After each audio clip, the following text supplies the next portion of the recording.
classes, we have come across the 9th standard syllabus of social science geography. Now let us, from today onwards, let us go to the 10th standard syllabus. So, as you all know that I have covered the syllabus up to, that is Dr. B.R. Ambedkar lesson.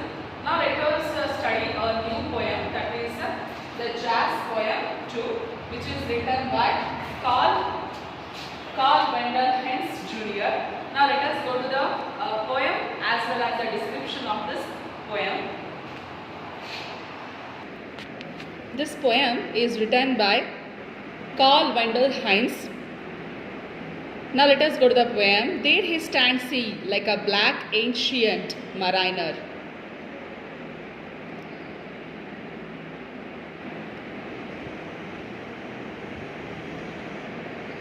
Wrinkled old face, so full of worries of living ease.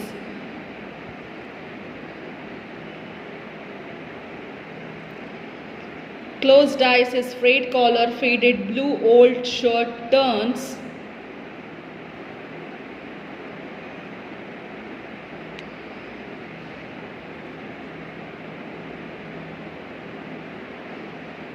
Dark with sweat and the old necktie undone drops loosely about the own.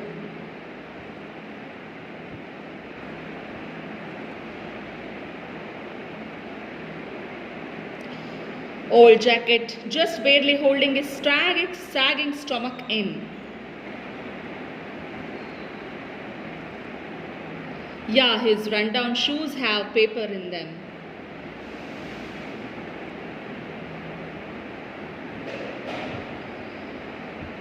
And his rough, unshaven face shows pain in each wrinkle.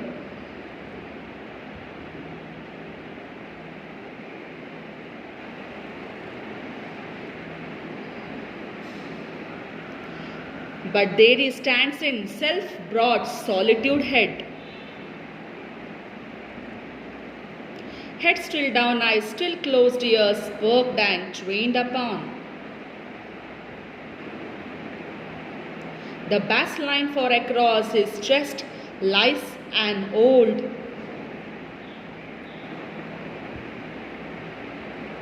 alto saxophone supported from his neck by a wire coat hanger.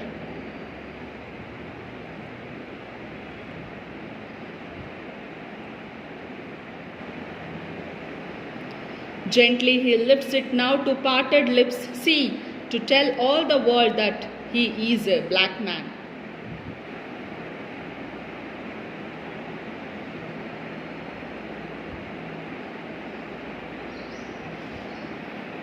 That he was sent here to preach the black gospel of jazz, now preaching it with words.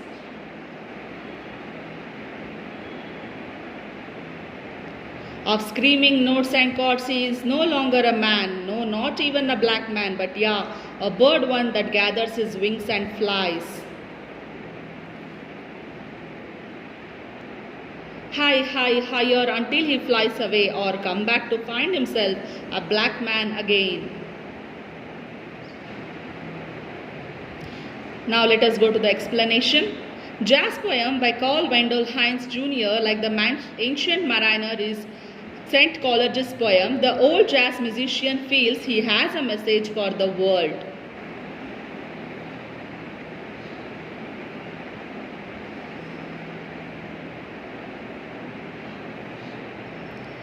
The poem Ancient Mariner has one of the dominant themes, that is all being and things that are inhabited in this natural world have an inherent value and beauty, and that is necessary for human being to recognize this and to respect them all.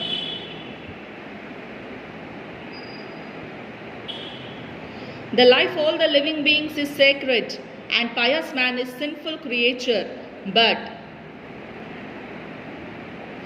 redemption is possible if he pronounces life self-punishment. This theme in fact runs through the whole poem.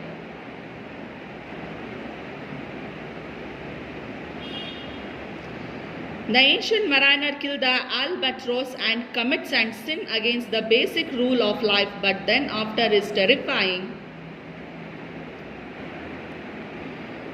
made him experience a change of heart and genuinely engage in enhance for sin. The ancient mariner's final word to the wedding guest teach human being the best lesson of life.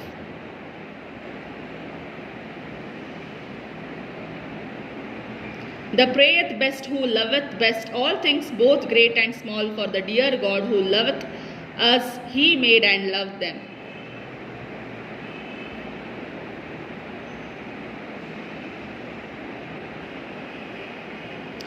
By this the mariner educates one of the wedding guests about the importance of abiding by laws of God. Now the ancient mariner is a preacher of mankind.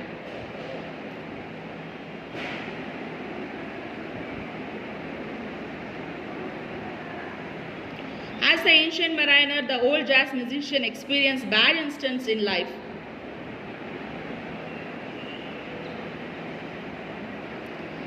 But at the same time, a commanding artist, he has the power in him to make people listen.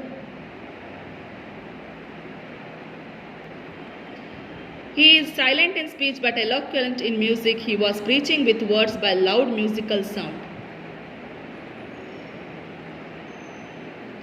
In this poem, the poet describes the jazz musician in about 30 lines, then the rest about his preaching.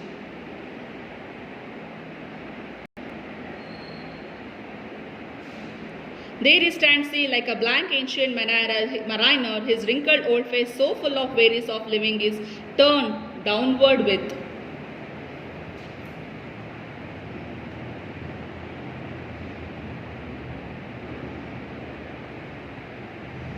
These lines, in this line, the poet has asked us to see the black old jazz musician who stood at crest of the tallest hill looking like ancient mariner. He was old and had a wrinkled face. He had no interest in life. He was tired of living. His head was shrunk downward.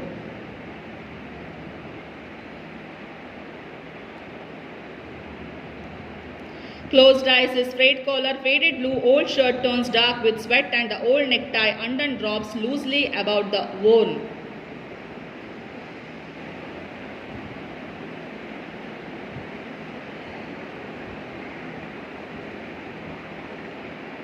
The description about jazz musician is being continued. He had closed his eyes. He wore an old faded blue shirt that was dark with sweat. The tie was torn and was loosely tied.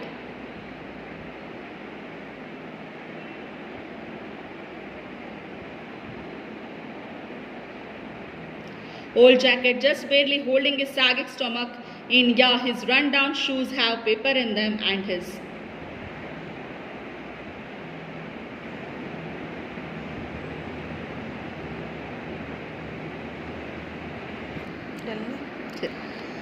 the jacket was old and couldn't hold his sagging, hanging stomach. He wore out shoes which had paper inside.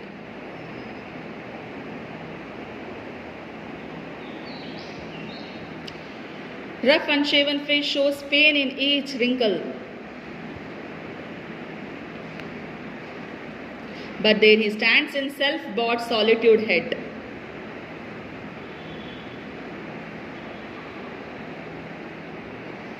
In these lines again his pathetic face is shown. His face was not shaved. One could see the pain in each wrinkle of his face. He stood in solitude or all alone.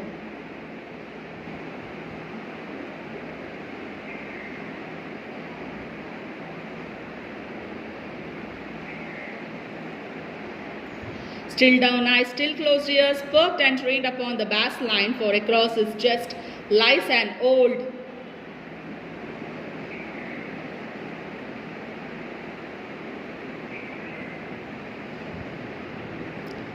He stood alone with his eyes down and eyes closed, but he was singing in low voice which was lively and trained one. Across his chest he wore an old alto saxophone.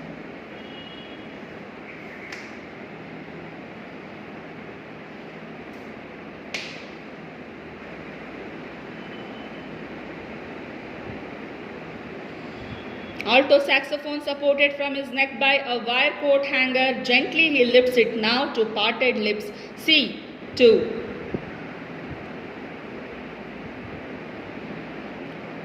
The old saxophone was hanging from his neck by a wire coat hanger. While he gently lifts that saxophone to play with his parted line,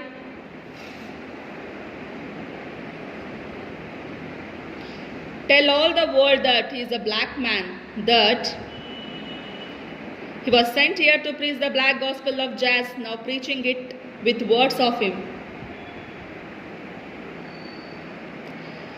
In above lines, the old jazz musician wanted to tell that he was a black man. He had been sent there to preach the black gospel of jazz. Here, the black gospel of jazz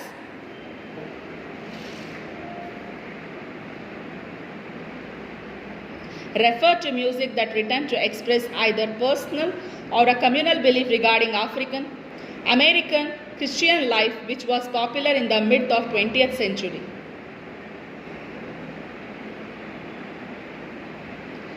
Screaming notes and chords, he is no longer a man, not even a black man, but a bird one that gathers his wings and flies.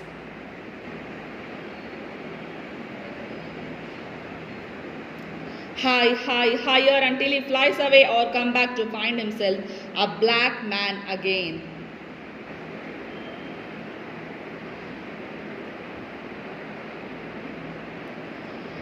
He was preaching with word of loud music sound. When he started to preach, he was transformed into a bird. The bird gathers its wings